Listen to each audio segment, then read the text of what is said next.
मालूम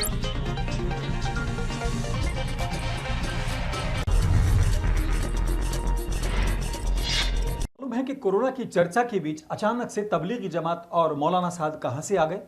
दरअसल मौलाना साद और तबलीगी जमात पर यह आरोप है कि उन्होंने लॉकडाउन के बावजूद तबलीगी जमात का इस्तेमाल किया और कई हजार लोगों को 2 से 3 हजार लोगों को कहीं जाने नहीं दिया और उनको वहां पर रोका गया। हालांकि तबलीगी जमात का तर्क है कि जब प्रधानमंत्री महोदय ने यह कह दिया था कि जो जहां है वहीं रहे, लॉकडाउन है, तो वो लोग वहीं रुके रहे और उन्होंने प्रशासन से मदद की गुहार लगाई और कहा कि बसों का इंतजाम किया जाए या कम से कम परमिशन दे दी जाए।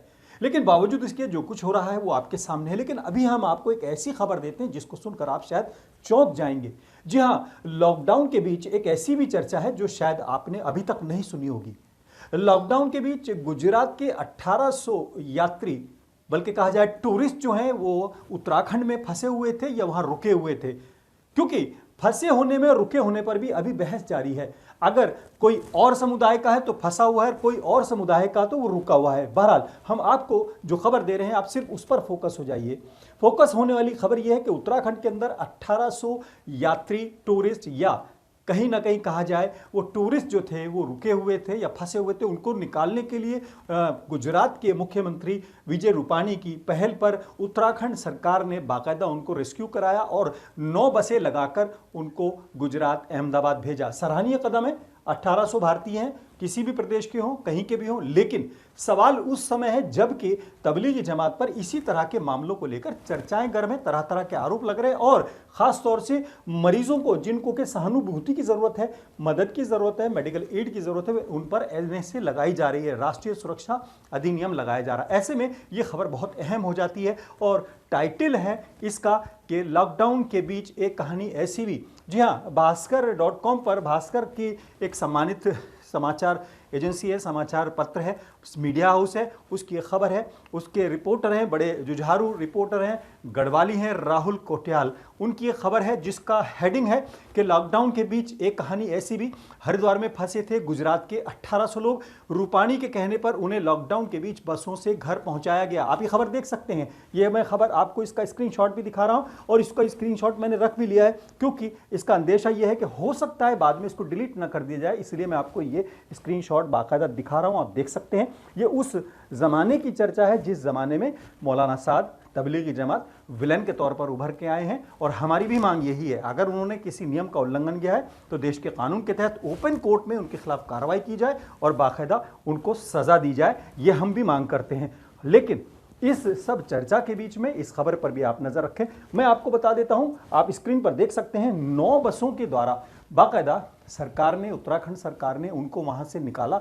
1800 लोग थे। ये बात कैसे खुली ये भी मैं आपको बता दूं। इसमें बड़ी दिलचस्प बात यह है क्योंकि जैसे ही ये प्लान बना और विजय रूपाणी की कहने पर उत्तराखंड सरकार ने 9 बसों का इंतजाम किया, बाकायदा उसको इंदराज किया गया। एसडीएम को कहा गया कि आप संबंधित अधिकारियों को निर्देश दें ताकि ऋषिकेश से हरिद्वार, हरिद्वार से अहमदाबाद तक उनको ले जाया जा सके और सभी को निर्देश दिया जाए। तो जब ये चीज़ खुली तो ये तय हुआ कि वहाँ से भी कुछ लोगों को लाया जा सकता है और उन्होंने 18,000 रुपये 13 लोगों से दिल्ली वहाँ तक पहुँचाने के, उत्तराखंड तक पहुँचाने के, अहमदाबाद से लौटते टाइम वो वसूले। लेकिन उन 13 लोगों को हरियाणा और राजस्थान के बॉर्डर पर रात को उतार कर छोड़ के चले गए क्योंकि वहाँ फंसे हुए। ये खबर के मुताबिक है। ये आप खबर देख सकते हैं। मैं आपको उसके बारे में नहीं चर्चा करना चाहता, आप जाके वेबसाइट पे देख सकते हैं। लेकिन असल खबर यही है कि मौलाना साहब तबलीगी जमात बड़े विलन के तौर पर कोरोना के दौर के अंदर उभर कर सामने आए हैं। उन्होंने सारे नियमों का उल्लंघन किया है।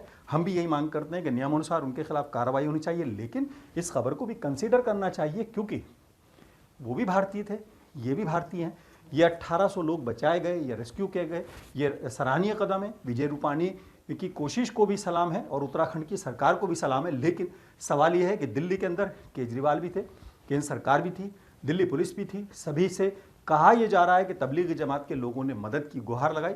लेकिन जो हुआ वो आपके सामने है। आप खबर पे भी नज़र डाल लीजिए, मेरी बात पर भी नज़र डाल लीजिए। और हाँ, एक बात और कहना चाहता हूँ, मीडिया हाउस में 18-20 साल रहा हूँ, बड़े बड़े मीडिया हाउस में बड़े बड़े काम किए। लेकिन अभी फ़िलहाल मेरे पास व्यवस्था कम है, मेरी वीडियो की क्वालिटी कमज़ोर हो सकती है। आपको लग सकता है कि ये वीडियो कुछ आपके स्तर की नहीं है, लेकिन फ़िलहाल कंटेंट पर ध्यान देने की कोशिश करें, मैसेज पर ध्यान देने की कोशिश करें।